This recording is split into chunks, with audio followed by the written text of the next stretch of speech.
ओम साईराम जो मु राधाकृष्ण भक्ति हेले भी मु साई बाबा देहर भी राधाकृष्ण को देखे तो साई शिरडी साई भी मंदिर जाइए मत ये ना कि गोटे अनुभूति हुए जे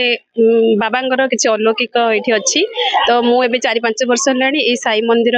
को आसूची ये जो आम विश्व महाशांति यज्ञ काली बहुत माने लोक तो प्रसाद सेवन करती से जो उत्सव देखिले माने शिरडी साई मंदिर ठू ये किसी कम लगे काली तो महोत्सव बहुत सुंदर भाव हम तो आमर तमन्ना परिवार समस्ते जो 60-70 जन आम भर किसी आसी जॉइन करुँ तो ये आमर एत संगीत समारोह हो भजन समारोह भी हो राति 10-11 पर्यंत 2-3 दिन है आम चलुची। ओम साईराम तमन्ना रही बहुत खुशी लगुच बहुत आनंद कारण मुझे जानी नी मत जो प्रथम तमन्ना डाकिला मुझे बहुत खुशी जानी नी विषय में मुझे जाना पाइली एमती प्रोग्राम हो बहुत खुशी लगे मत प्रत्येक ये भाग नौ आहरी खुशी बाबा पीठ को आसिक लगुच बाबा पीठ को आसिक बाबा तो अशेष अशेष कृपा रही मो से मुझे आसी कृपा ना मुझे आसी पारि न था। जय श्री राम जय जगन्नाथ जय साई बाबा द्वितीय दिन में आमर पुणी सेमती गहली होगा जाऊँगी देखिपे समस्त एक्साइटेड अच्छा बहुत भल लगे बाबा स्थान को आसले निहाती समस्त भल लगे ये परिवेश भी बहुत बढ़िया लगे तो आम समस्त बहुत खुशी अच्छे बहुत बढ़िया लगे। अच्छा आज जोरदार गीत अच्छे हाँ आज आम काली सिंगर मैंने प्राय आसी पार नथिले अन्य जगह भी थिला हठात आमको यहाँ 2 दिन मिलला से आज बहुत मात्रा सिंगर आसवे आज बहुत बढ़िया हम बोली मोर आशा लगुच मैम बाबा पीठ को आस नमस्कार गोटे आमर तमन्ना सोशल ऑर्गेनाइजेशन जड़े सदस्य मुझे जॉइंट सेक्रेटरी अनुसार पंडा आमर प्रति वर्ष तमन्ना तरफ भजन समारोह करा जाए बाबा पीठ को आसले बहुत बढ़िया लगुच यज्ञ भी चलुची मंत्रमुग्ध परिवेश मंत्रमुग्ध लगुच बहुत बढ़िया लगुच। अच्छा सब साई बाबा पीठ ना आज प्रथम दर नहीं ये तो आसली आज मु प्रथम आसली गला वर्ष आसी पार नी आम तो साई बाबा समस्ते चरण रे शरण तांकर मैम तमन्ना से भितर कौन डिफरेंस है डिफरेंस तो बहुत ही गलानी आगुरी तमन्ना जी डेभलप एबे 3-4 वर्ष है बहुत डेभलप तेणु आग को भी आहरी बहुत भल भल कम करवा तमन्ना पछक फेरबार ना बाबा किसी गीत दी लाइन हम कि साई राम साई श्याम साई भगवान शिरडी के दाता सबसे महान साई राम साई श्याम साई भगवान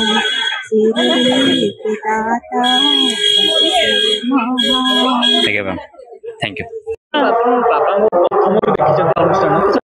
बाबा जो ट्रॉली रे भिड़ के आनिक बाबा को द्वारिका माँ पाखे गोटे लिंब गछ तले रखाई मु खबर पाई दौड़ी आसती बोली सतरे कौन बाबा आसते सत कौन ना मिछ कौन मोर गोटे कम बोली जाकि मत खबर देता से दिन मुझी बाबा एमती गछ मूले ट्रॉली रे से थुआई था माने कहीं भीतर को कौटी स्थान देवे तापर तो संभाली हेलानी केमती बाबा से द्वारिका माई भीतर मंदिर भीतर गले 5-7 वर्ष पर मंदिर होकी पड़ेले आ मंदिर रु एडा बड़ जगार सब मेंटेनेंस वार्षिक उत्सव आज 12तम वार्षिक उत्सव द्वितीय दिवस आज ये सब तांकरी लीला निश्चय अच्छी मागिकी थर देख निज दुख अंतर भीतर कहीकि देख जे मो एति मोर या विश अच्छी बाबा मते छोट हाथ में मागुची जदि दे पार बाबा दब खाली एति कहीकि देख आम समस्त अभिज्ञता बहुत प्रवीण विशेषकर मु तो बाबा सहित आज की 12-13 वर्ष है माने वार्षिक उत्सव हो नाला मु जड़ित सहित 13-14 वर्ष है बाबा आसिले सेबेठू बहुत अंतर अनुभूति अच्छी जोटा कि शेयर करी होबनी से ही सब लाघव करचंती पिलांक कथारू माने परिवार कथारू सब किछि निजर मन को शांति दबाटू सब किछि आज अछि काली तो केमते आज एक्साइटेड रहछोंदी आपन बहुत एक्साइटेड काली बढ़िया हितला आज अपन माने आछंदी सब तांकर आज पई हितला काली प्रोग्राम थिला बोली बहुत एक्साइटेड काली छोटो ବେଶୀ ଆଗ୍ରହୀ ଥିଲେ ତାଙ୍କୁ ଛୋଟ ପିଲା ଆଜି ବି ଅଛନ୍ତି ଆଉ ସମୟ ପରେ ଗେଟଅପ୍ ହେଇକି ଆସୁଛନ୍ତି ମେନ୍ ତ ବାବାଙ୍କର ଏଇ ସ୍ଥାନରେ ମାନେ ଏକ୍ସାଇଟମେଣ୍ଟର ପ୍ରଶ୍ନ ଉଠୁନି ଏଇଟା ମାଆଙ୍କ ପାଇଁ ଗୋଟେ ଆଶୀର୍ବାଦର ସ୍ଥାନ ସମସ୍ତଙ୍କ ପାଇଁ ଆଉ କେମିତି ତମନ୍ନା ଉତ୍ତରୋତ୍ତର ଉନ୍ନତି କରିବା ସଙ୍ଗେ ସଙ୍ଗେ ଆମମାନଙ୍କ ଦେହ ପା ସବୁ ଭଲ ରହିବ ମନ ସୁସ୍ଥ ରହିବ ପରିବାର ଆମର ସମସ୍ତଙ୍କର ସୁଖ ସ୍ୱାସ୍ଥ୍ୟ ବି ଚାଲିବ ସେଇଟା ମେନ୍ ଉଦ୍ଦେଶ୍ୟ ଆଉ ଖୁସି ହେଇକି ସମସ୍ତେ ମିଳିମିଶିକି ଚାଲିବ ଆଜି କେମିତି ରେଡି କରୁଛନ୍ତି ଟିମ୍ ଆଜି କଣ ରହିଛି ଆଜି ତ ଟିମ୍ ରେଡି ମୁଁ କଣ କରିବି ସେମାନେ ଅଲରେଡି ରେଡି ସେମାନେ ବହୁତ ରେଗୁଲାର ସିଙ୍ଗର ସେମାନେ ପ୍ରାକ୍ଟିସ ତାଙ୍କର ରେଗୁଲାର ଖାଲି ତମନ୍ନାରେ ନୁହେଁ ଯୋଉଠି ବି ସ୍କୋପ୍ ଅଛନ୍ତି ଯାଉଛନ୍ତି ତମନ୍ନାରେ ମେମ୍ବର ହେଇକି ଅଛନ୍ତି ତମନ୍ନାର ସଦସ୍ୟ ସେମାନେ ବଡଠୁ ସାନ ତମନ୍ନା ଗୋଟେ ସଦସ୍ୟ ନା ଗୋଟେ ପରିବାର ଗୋଟେ ପରିବାର ନିଶ୍ଚୟ ମୁଁ କହିବି ଗୋଟେ ପରିବାର ଏଠି ବଡ ସାନର ବିଚାର କରାଯାଏ ଆଜି ମୋ ପାଖରେ ଅପା ଅଛନ୍ତି ଆଚ୍ଛା। ଆମେ ତାକୁ ନିଜ ଅପା ଭଳିଆ ସମ୍ମାନ କରୁ ଯେମିତି ମୋ ନିଜ ମା ପେଟର ଅପା ତେଣୁ ତମନ୍ନା ଭିତରେ ତ ସେତିକି ପାଇବୁ ନିଶ୍ଚୟ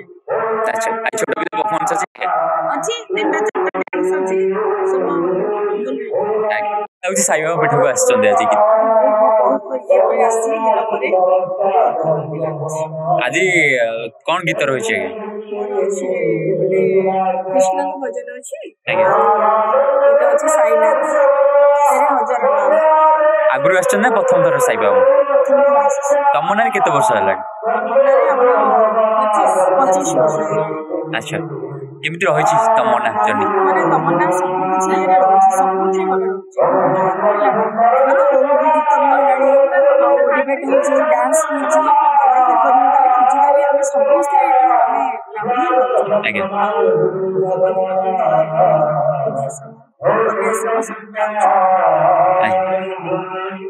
ମ୍ୟାମଙ୍କ ବିଷୟରେ କଣ କହିବେ ଆଜ୍ଞା ସ୍ମରଣିକା ମ୍ୟାମ ସିଏ ମୋ ସାନ ଭଉଣୀ ଘର ଅବଶ୍ୟ ତମନ୍ନାରେ ମୋ ଆଜ୍ଞା ଆଚ୍ଛା ସାଇ ମନ୍ଦିର ଆସିଛନ୍ତି ବହୁତ ଭଲ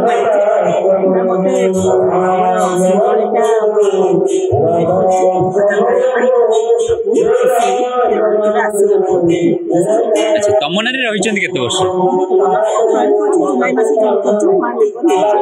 କେମିତି ଲାଗୁଛି ତମନ୍ନାରେ କଣ ଦେଖିବା ପାଇଁ ଆପଣଙ୍କୁ ମିଳୁଛି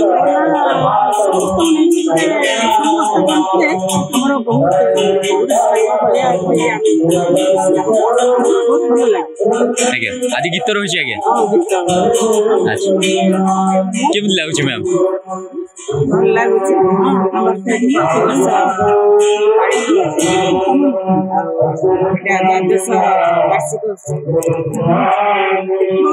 ଆଜି ପ୍ରୋଗ୍ରାମ ଆଜ୍ଞା ସରିବ ପୁଣି ଥରେ ଆର ବର୍ଷକୁ ୱେଟ୍ କରିବେ ଆଜି ତ ସରିନି କାଲି ଶେଷ ଆର ବର୍ଷ ପାଇଁ ଆଉ କିଛି ମାନେ ନୂଆ ଟିକେ କିଛି ଏ ନେଇକି ଆସିବା ଆଜ୍ଞା କଣ କହିବେ ସାର୍ ଚାହିଁବେ ଆଜ୍ଞା ମନରେ ଗୋଟେ ସୁନ୍ଦର ଏବଂ ମଧୁମୟ ପରିବେଶ ସୃଷ୍ଟି କରୁଛି ଏବଂ ସମାଜକୁ ଶିକ୍ଷା ଦେଉଛି ଯେ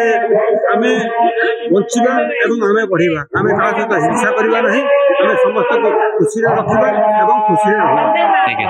ତେଣୁ ତମନ୍ନାକୁ ମୁଁ ଏତିକି କହିବି ମହାମହିମାର ମଧୁବଳ ଯେ ମଦକତା ଭରି ଦିଏ ମରବେ ମରବେ ମୋର ନିରନ୍ତର ସୁତରାମ ଫୁଙ୍କୁ ଥାଏ ମହନୀୟ ତମ ମନୋଭାବ ପ୍ରେମ ପ୍ରାଣତମ ପ୍ରୀତିମୟ ମଙ୍ଗଳମୟ ମହାନ ବିରତି ମୋ ଜୀବନରେ ମହନୀୟ ମୋ ଜୀବନରେ ମହନୀୟ ମୋ ଜୀବନରେ ମହନୀୟ ଏହାକୁ ତୁଳି ଧରିଛନ୍ତି ଏହି ତମନ୍ନାର ସବୁ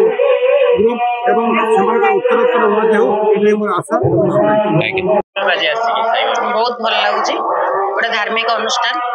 ଆଉ ମୁଁ ବି ସାଇ ଭକ୍ତ ଶିରିଡ଼ି ଯାଇଥିଲି ସାଇଙ୍କ ପାଖରେ ମୁଁ ଯାହା ମାଗିଥିଲି ମୋ ସାଇ ମୋ ମନସ୍କାମନା ପୂର୍ଣ୍ଣ କରିଛନ୍ତି ସେବେଠୁ ମୁଁ ସାଇ ଭକ୍ତ ତମନ୍ନାରେ ମୁଁ ମୂଳରୁ ଥିଲି ଯେତେବେଳେ ଛୋଟ ଗୋଟେ ଚିଟଫଣ୍ଡ ଆରମ୍ଭ ହେଇଥିଲା ମୁଁ ସେତେବେଳେ ଥିଲି ତାପରେ କାର୍ଯ୍ୟ ବ୍ୟସ୍ତ ଭିତରେ ମୁଁ ଟିକେ ଓହରି ଯାଇଥିଲି ପୁଣି ଆସି ତମନ୍ନାରେ 3 ବର୍ଷ ହେଲା ଜଏନ୍ କରିଛି କିନ୍ତୁ ସବୁବେଳେ ତମନ୍ନା ସହିତ ଅଛି ଆଜ୍ଞା ନା ନାଇଁ ମୋର ଗୀତ ନାହିଁ କହିବ ଖାଲି ସାଇବାବାଙ୍କ ଉପରେ ଆଉ ସାଇବାବାଙ୍କର ଅନୁଭୂତି ଅଛି ମୁଁ ମୋର ଘରଟାକୁ ଟିକେ ରିନୋଭେସନ କରିବାକୁ ଚାହୁଁଥିଲି କିନ୍ତୁ କାହାଠୁ କିଛି ମୋ ଆଡଭାଇସ୍ ପାଇପାରୁନଥିଲି କେମିତି କରିବି ତା ରିନୋଭେସନ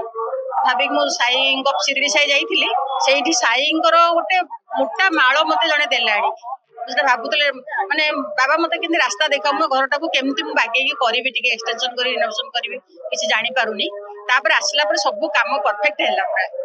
बहुत ठीक सुंदर भाव में मोरटा रिनोवेशन है। मुझे साईबाबा को बहुत धन्यवाद दिए भक्त को।